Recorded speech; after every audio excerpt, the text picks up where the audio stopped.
Hello friends, welcome back to our YouTube channel JS education. इभर में आलोचना करबा +3 फोर्थ सेमिस्टर आपण मानकर हिस्ट्री ऑनर्स रो कोर पेपर 8 रो फोर्थ सेमिस्टर एग्जाम 2025 रा सहित किछि सिलेक्टेड 51 विशिष्ट प्रश्न गुणिकर उत्तर एबे हम आलोचना करबा।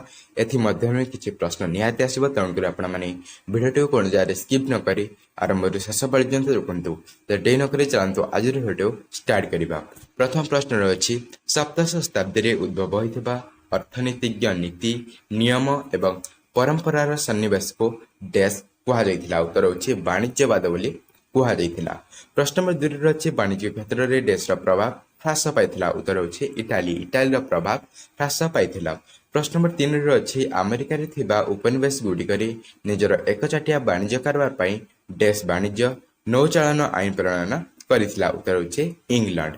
प्रश्न नंबर 4 रे अछि दंतो डैश वाणिज्यवाद शब्दटी को प्रथम व्यवहार करिथिले। उत्तर होछि विशिष्ट अर्थनीतिज्ञ आडम स्मिथ। आडम स्मिथ प्रथमे वाणिज्यवाद शब्दटी को व्यवहार करिथिले। प्रश्न नंबर 5 रे अछि डैश पुस्तक रे वाणिज्यवाद शब्दटी को व्यवहार करिथिले। डैश पुस्तक रे वाणिज्यवाद शब्दटी को आडम स्मिथ व्यवहार करिथिले। उत्तर होछि जाति समूहर वित्त बा wealth of nation. Wealth of nation पुस्तक रे आडम स्मिथ तांकर एही पुस्तक रे वाणिज्यवाद शब्दटी को प्रथम व्यवहार करिथिले।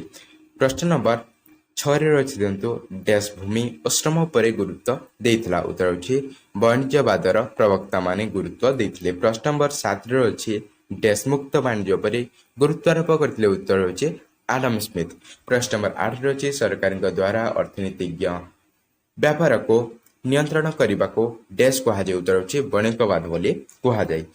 ता परवर्ती प्रश्न अछि डैश रु डैश ख्रीष्टाब्द मध्य रे संगठन वाणिज्यिक विप्लव यूरोपीय अर्थनीति रे आनिथिले। उत्तर होछि 1450 रु 1750। प्रश्न नंबर 10 रे अछि यूरोपीय अर्थनीति क्षेत्र रे डैश स्थापना करथिला एक नूतन माइलस्तंभ। उत्तर होछि वाणिज्यवाद बा वाणिज्यवाद। तापर अछि प्रश्न नंबर 11 रे डैश मत व्यक्त करथिले जे वाणिज्य हेउछि प्रत्येक देशर प्रगतिर उच्च एवं यह अन्य देशर स्वार्थ को बल देवा द्वारा ही हासिल करा जाय परिबो। उत्तर होछि के ना वाणिज्यवादर प्रवक्ता माने यह कहिथिले। तापर होछि प्रश्न नंबर 12 रे मध्ययुगीय अर्थनैतिक बलय रे वाणिज्य व्यवसाय रो प्रवेश समाज रे डैश नामक एक नूतन सामाजिक श्रेणी सृष्टि करथिला। उत्तर होछि व्यवसायी बा सौदागर श्रेणी से सृष्टि करथिला। व्यवसायी श्रेणी बा सौदागर श्रेणी से सृष्टि करथिला। तापर होछि प्रश्न नंबर 13 रे डैश कहथिले जेते अधिक स्वर्ण सेते अधिक समृद्धि और क्षमता। उत्तर होछि कन्ना व्यवसायी बा सौदागर माने कहथिले जे जेते अधिक स्वर्ण सेते अधिक समृद्धि और क्षमता, तेणुकर से सोना को अधिक गुरुत्व देउथिले। प्रश्न नंबर 14 अछि डैश देश रे प्रचलित वाणिज्य और शिल्प नीति को बुझाए। उत्तर अछि वाणिज्यिक साम्राज्यवाद देश रे प्रचलित वाणिज्य एवं शिल्प नीति को बुझाए। परवर्ती प्रश्न रही डैश मतरे 16 शताब्दी 18 शताब्दी शेष भाग पर्यंत यूरोपीय राष्ट्रनीतिज्ञ मानकर अर्थनैतिक दृष्टिकोण ही वाणिज्यिक साम्राज्यवाद रूपे परिचित। उत्तर होछि एच आनी।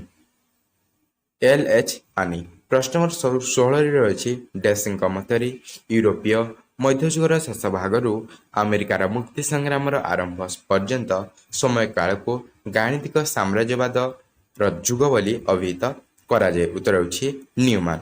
प्रश्न नंबर 17 रही डैश मतरे केवल 17 शताब्दी ही वाणिज्यिक साम्राज्यवाद अभिवृद्धि घटी। उत्तर होछि जिनका मतरे। प्रश्न नंबर 18 रही डैश प्रथमे वाणिज्यिक साम्राज्यवाद विकास प्रजुक्ति जुक्तियुक्त व्याख्या और वर्णना करिबार प्रयास करथिले। उत्तर होछि इटाली सेरा। प्रश्न नंबर 19 रही डैश मतरे जो देश रे अन्य खनि खादान मान अछि सेमाने तार उपयोग करी वाणिज्यिक भित्ति यथेष्ट सुना रूपा संग्रह करि पारबे। उत्तर होछि प्रसिद्ध लेखक थॉमस मोनरो मतरे। तापर अछि देखंतु परवर्ती प्रश्न नंबर 20 रे डैश मतरे जदि गोटे राष्ट्र आमदानी अपेक्षा अधिक रप्तानी करुछि ताहेले से राष्ट्र निश्चित रूपे मूल्यवान धातु आमदानी करे देशर धनकार को समृद्ध करुछि। उत्तर होछि विशिष्ट अर्थनीतिज्ञ भिल्डे। प्रश्न नंबर 21 अच्छे आराम स्मिथ बुद्धिजीवी द्वारा रचित पुस्तक डैश थिला। द उत्तर होछि the wealth of nation. The wealth of nation थिला आराम स्मिथ रचित पुस्तक।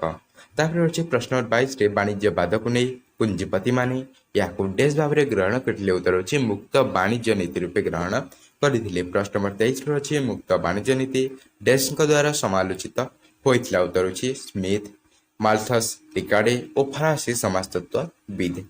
परवर्ती प्रश्न अच्छे कार्ल मार्क्स द्वारा डैश रचित पुस्तक मुक्त वाणिज्य नीति को समालोचना करा जायतिला। उत्तर होछि दास कैपिटल। दास कैपिटल पुस्तक वाणिज्य मुक्त वाणिज्य नीति को समालोचना करा जायतिला। प्रश्न 25 अच्छे जंतु एंगल्स का कम्युनिस्ट मैनिफेस्टो रे मध्य डैश को कटु समालोचना करा जायतिला। उत्तर होछि मुक्त वाणिज्य नीति को एथिरे मध्य कटु समालोचना करा जायतिला। परवर्ती प्रश्न अछि व्यवसायी माने बेनियम कारागार को प्रतिरोध करने पाए डैश संघ प्रतिष्ठा करथिले। उत्तर होछि बणिक संघ से माने प्रतिष्ठा करिथिले। प्रश्न नंबर 17 अछि शिल्प विप्लव प्रथमे डैश ठारे जन्म नेथिला। या मध्ये बहुत इंपोर्टेंट प्रश्न अटे। उत्तर होछि इंग्लैंड रे प्रथमे जन्म नेथिला। प्रश्न नंबर 28 अछि समुद्र रानी भाबरे डैश देश परिचित। उत्तर होछि इंग्लैंड। परवर्ती प्रश्न अछि डैश ख्रीष्टाब्द रे जन के उड़ानता केंडा उद्भावना करथिले। उत्तर होछि 1738 ख्रीष्टाब्द रे। प्रश्न नंबर 13 अछि 1764 ख्रीष्टाब्द रे डैश का पत्नी का नाम अनुसार स्पिनिंग जेन नामक एक यंत्र उद्भावना करथिले। उत्तर होछि हेम्स जेम्स हारग्रीव्स तांकर पत्नी का नाम अनुसार स्पिनिंग जेनी नामक एक यंत्र उद्भावना करथिले। प्रश्न नंबर 31 अछि डैश ख्रीष्टाब्द रे सामुएल क्रम्पटन स्पिनिंग मूल्य उद्भावना करथिले। उत्तर होछि 1799 ख्रीष्टाब्द रे। प्रश्न 32 अछि डैश स्पिनिंग जेनी एवं वाटर फ्रेम तत्व को मिसाई स्पिनिंग मूल्य नामक एक यंत्र प्रस्तुत करथिले। उत्तर होछि सामुएल क्रम्पटन। परवर्ती प्रश्न अछि डैश वाटर फ्रेम नामक एक जलशक्ति द्वारा चालित एक यंत्र प्रस्तुत करथिले। उत्तर होछि रिचार्ड आर्कराइट। एगुटिक बहुत इंपोर्टेंट प्रश्न अटे तेणु आप मन रखिए। प्रश्न नंबर 34 अछि डैश ख्रीष्टाब्द रे एभि व्हीडेन कटन गिन नामक एक यंत्र उद्भावन करी तुलार मंजी व्यवहार करिवार कार्य को सहज करथिले। उत्तर होछि 1799 ख्रीष्टाब्द रे।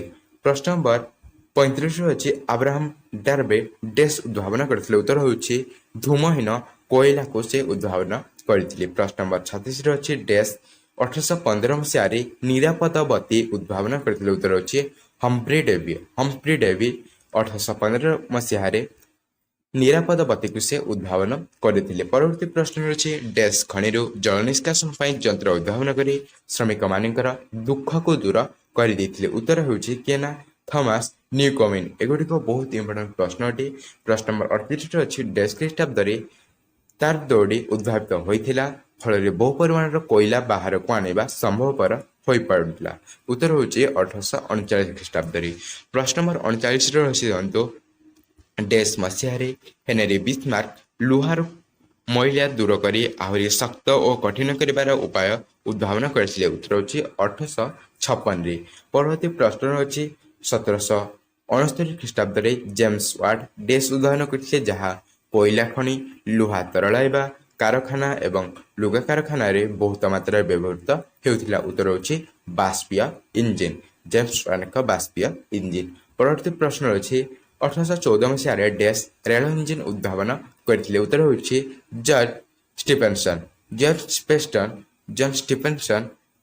1814 मसीहा रे रेल इंजिन उद्भावन करथिले। प्रश्न नंबर 42 रो अछि डैश 1761 ख्रीष्टाब्द रे ओ रसेल ठारू मैनचेस्टर पर्यंत एक कैनाल खोलाइथिले। उत्तर होछि जेम्स ब्रिडले। प्रश्न नंबर 43 रो अछि डैश क्षुद्र पत्थरखंड व्यवहार करी पक्का सड़क निर्माण कराइबा कार्य प्रथम थर पई संपन्न कराइथिले। या मध्ये बहुत इंपोर्टेंट प्रश्न अटे। उत्तर होछि केना मार्क आडम। प्रश्न नंबर 44 रो अछि डैश ख्रीष्टाब्द रे थॉमस एडिसन वैद्युतिक आलोक फोनोग्राफ और सिनेमा उद्भावन करथिले। उत्तर होछि 1878 रे। प्रश्न 45 रो अछि 1876 ख्रीष्टाब्द रे अलेक्जेंडर ଗ୍ରାହାମ ବେଲ୍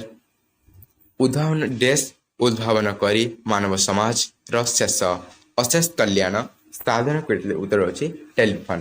1876 ଖ୍ରୀଷ୍ଟାବ୍ଦରେ ଆଲେକ୍ଜାଣ୍ଡର ଗ୍ରାହାମ ବେଲ୍ ଟେଲିଫୋନର ଉଦ୍ଭାବନ କରି ମାନବ ସମାଜର ଅଶେଷ କଲ୍ୟାଣ ସାଧନ କରିଥିଲି। ତାପରେ ମଧ୍ୟ ଆଉ କିଛି ସିଲେକ୍ଟେଡ୍ ଏକାଉଣ୍ଟ ବିଶିଷ୍ଟ ପ୍ରଶ୍ନ ରହିଛି। ଯଦି ଆପଣମାନେ ଏହାର ପଢ଼ିବାକୁ ଚାହୁଁଛନ୍ତି ଆମର ଟେଲିଗ୍ରାମ ଚ୍ୟାନେଲ ଜଏନ୍ ଯାଆନ୍ତୁ। ଟେଲିଗ୍ରାମ ଚ୍ୟାନେଲ ଲିଙ୍କ ଆପଣମାନଙ୍କୁ ଡେସ୍କ୍ରିପସନ ବକ୍ସରେ ଦିଆଯାଇଛି। ଆପଣମାନେ ଡେସ୍କ୍ରିପସନ ବକ୍ସରେ ସେ ଲିଙ୍କରେ କ୍ଲିକ୍ କରନ୍ତୁ ଏବଂ ଟେଲିଗ୍ରାମ ଚ୍ୟାନେଲ ଜଏନ୍ ହେଇ ଏହି ସୁପିରେ କ୍ଲିକ୍ କରନ୍ତୁ, ଯାହାଫଳରେ କି ପଢ଼ିବାରେ ଆପଣମାନଙ୍କୁ ସାହାଯ୍ୟ ହେବ। ତ ଭିଡ଼ିଓ ଭଲ ଲାଗିଲା ଭିଡ଼ିଓଟେ ଲାଇକ୍ ଦେବେ ଏବଂ ସାଙ୍ଗସାଥିମାନଙ୍କ ସହ ଅଧିକ ମାତ୍ରାରେ ସେୟାର କରିବେ। ତେଣୁ ନେକ୍ସଟ ଆମେ କିଛି ପ୍ରିଭିୟସ୍ ଇୟରର ପ୍ରଶ୍ନପତ୍ର ଗୁଡ଼ିକ ଆଲୋଚନା କରିବା। ତେଣୁକରି ଭିଡ଼ିଓ ଗୁଡ଼ିକର ନୋଟିଫିକେସନ ପାଇବା ପାଇଁ ଚ୍ୟାନେଲକୁ ପ୍ରଥମ ସବସ୍କ୍ରାଇବ୍ କରି ଅଲ୍ ନୋଟିଫିକେସନ ବେଲକୁ ଅନ୍ କରିଥାନ୍ତୁ। ତ ଦେଖା ହେବା ଆଉ ଏକ ନୂତନ ଭିଡ଼ିଓରେ। ସେ ପର୍ଯ୍ୟନ୍ତ ଜୟ ଜଗନ୍ନାଥ।